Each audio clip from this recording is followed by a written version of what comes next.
In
the situation where the head is molded, it is an anterior presentation, then the Simpson forceps can be quite useful. Characteristics of the Simpson forceps are a fenestrated blade for better gripping, a separated shank that will accommodate better the molded head, and then the ability to add the bill's axis traction to it in order to give an even better mechanical advantage. Care must be taken when lifting the forceps that the toes of the forceps don't in fact cause vaginal sulcus lacerations. The Tucker-McLean forceps are typically used for low or outlet instances. They feature a smooth, non-fenestrated blade. This pair has the Lucart modification, which is a pseudo-fenestration. You will notice that the shanks are overlapping. This allows less strain on the perineum when the forceps are applied. These forceps are also excellent in the instance where the baby's head is occiput posterior and you decide to flex the head and turn the head to occiput anterior. True Elliott forceps that I'm holding up are fenestrated blades. They have overlapping shanks and they're characteristically used for a multipra with an unmolded head.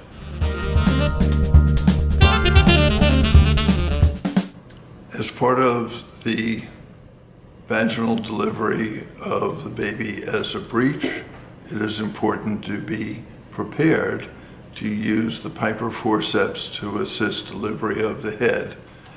If the Piper forceps need to be used, it's important to know that the blades are applied as a pelvic application. To apply the Piper forceps, it's important to recognize the properties of the blades. The Piper forceps have fenestrated blades. They have very long separated shanks. The Piper forceps tips protrude a significant distance past the head of the baby. Thus, if the blades were raised, those tips of the blades would put significant stress on the posterolateral vaginal walls. These are the Keel and Forceps, are intended for rotation. Classically, the rotation is a deep transverse arrest. It can also be used for rotation of a baby that is occiput posterior. They are characterized by no pelvic curve whatsoever. They have been described over time as being like bayonets. The forceps have overlapping shanks. They have buttons to allow the operator to know which way the blades are facing. They have a fenestrated blade.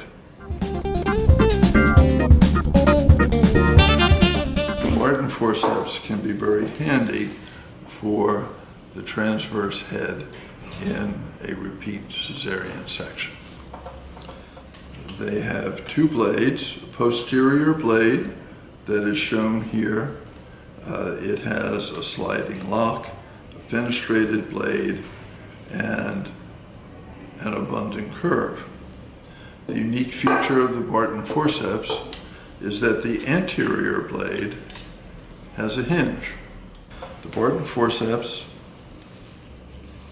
are designed to be applied to the transverse head. These are the Deleaf forceps. They are uniquely useful in cesarean deliveries in which the fetal head has descended into the pelvis and is in so far that it is difficult for the operator to get a hand past the head to lift it up into the incision for delivery. This can be particularly important when there is urgency, such as a fetal bradycardia that is driving the pace of the surgery.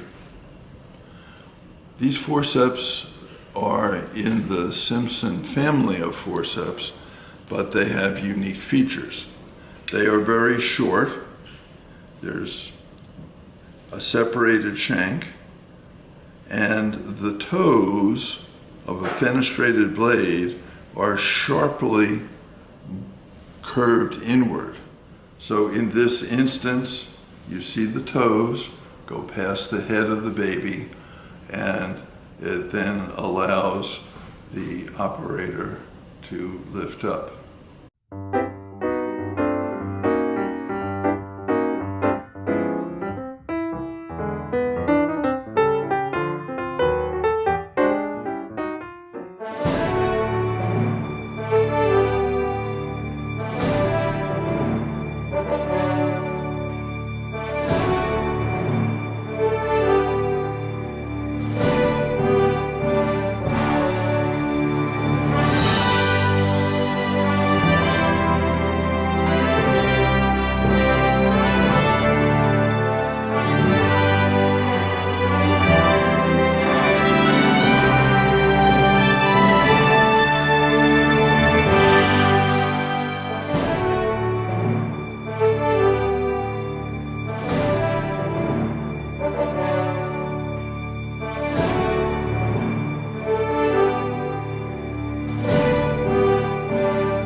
Where's my doula? Yeah.